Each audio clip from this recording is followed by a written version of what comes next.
sehubungan dengan kejadian demi kejadian.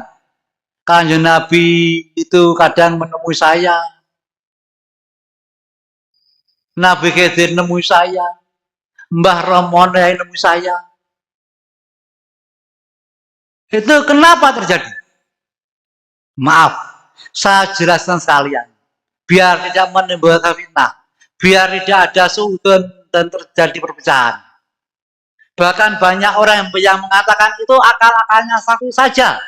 Akal-akalnya sapi saja, ben orang percaya kalau disuruh bayar. Ada yang alasan sapi saja, orang biar manfaat pada sapi. Gitu. Maaf, sekalian sekarang saya buka. Karena apa? Selama ini tidak pernah saya buka. Sebelum hak diberikan kepada saya. Khusus untuk malam hari ini, Mbak yang memberikan hak saya untuk membuka itu semuanya. Ya. Sekitar 2 atau 3 tahun yang lalu, Mbah Romai dawuh, kowe golek uang PSB ilang pitu. Acara di Ponorogo di sana awal daripada langkah-langkah kemasan pagi dia. Gitu. Dan sekarang di PSB sudah hilang orang pitu, meninggal dunia orang yang taat kepada PSB. Orang 7. Di Ponorogo, Pak Tuhan. Pak Tuhan. Di Malang ada 3. Dapat 3 ya? Pak Yaya, Pak Sipa. Di Kediri ada 2. 3. Pak Sugeng, Pak Tekno, Pak Mego. Di Nganjuk ada 1 taruh dari 7. Nanti biar di PSU sudah kehilangan orang yang penting 7 orang, maka di Ponorogo awal mula daripada meletusnya masa ke masa kejadian. Ternyata ini benar. Setelah orang 7 itu hilang, maka di sini pertama kali kan terjadi langkah yang pertama, 1 langkah masa ke masa kejadian itu. Dan ini saya buka, biar nanti kalau teman-teman ada pertanyaan seperti itu bisa menjawab. Tadi siang ya, sudah saya jelaskan di dalam diklat. Kenapa Kanjeng Nabi menemui saya? Kenapa Mbah Romo menemui saya? Kenapa Nabi Khidir setiap kali saya mancing pasti ditunggu, ditemui? Saya jelaskan. Itu tidak lain hanya karena rasa cinta dan kasih yang Kanjeng Nabi kepada panjenengan sekalian selama waktu dia. Tidak lain cinta dan kasih sayang yang baik kepada panjenengan sekalian. Sebagai orang di PSB. Tidak lain rasa sayangnya Nabi Khidir kepada panjenengan sekalian. Kok bisa gitu?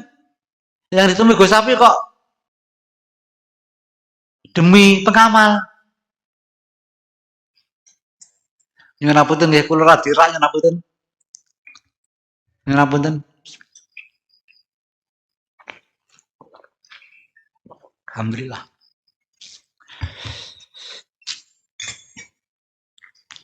Karena Safi sebagai zuriat Mbah Yai sekaligus dipercaya sebagai pembina, itu orangnya bodoh, orangnya dhaif, orangnya fakir ilmu.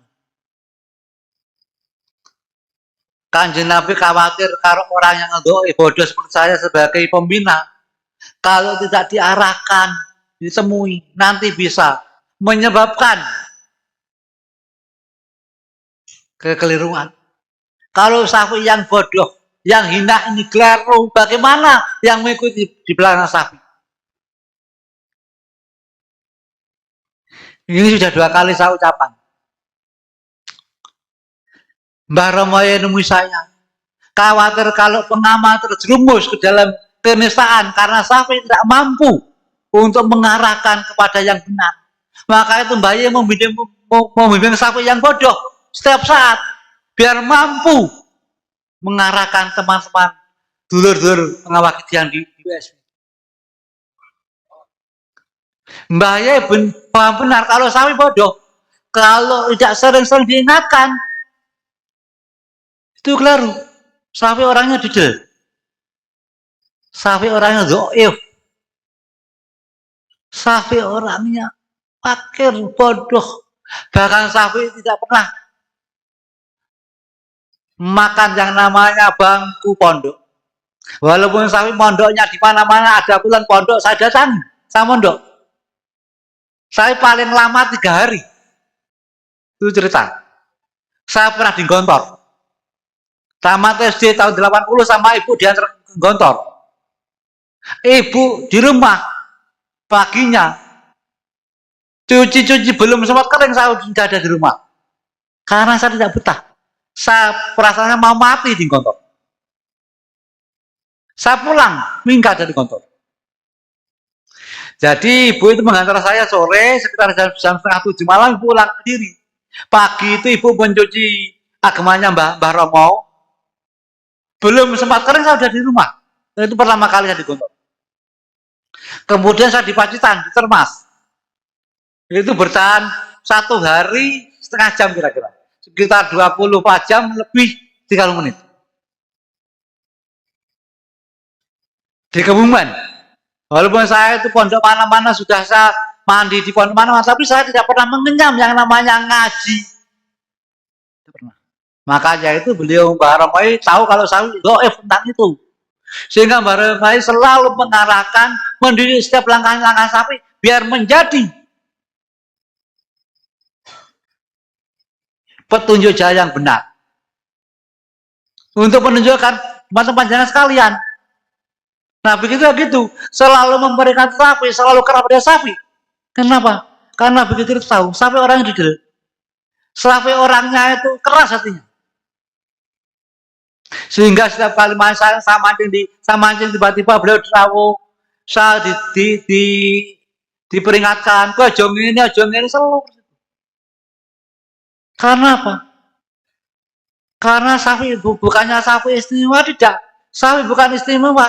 Syafi'i adalah seorang yang menjadi kotornya masyarakat. Tapi yakinlah itu semuanya karena sayangnya Kanjeng Nabi kepada umat akhir zaman yang benar-benar mengikuti tuntunan Rasulullah. Saking sayangnya Mbah Romai kepada pengamal yang benar-benar ilghaus. Saking sayangnya Nabi Khidir bagi pengamal yang benar-benar golongannya mutakin. Jangan sampai nanti terpeleset ke jurang kehinaan. Seperti itu yang terjadi. Bukannya Syafi'i istimewa, Syafi'i tidak istimewa.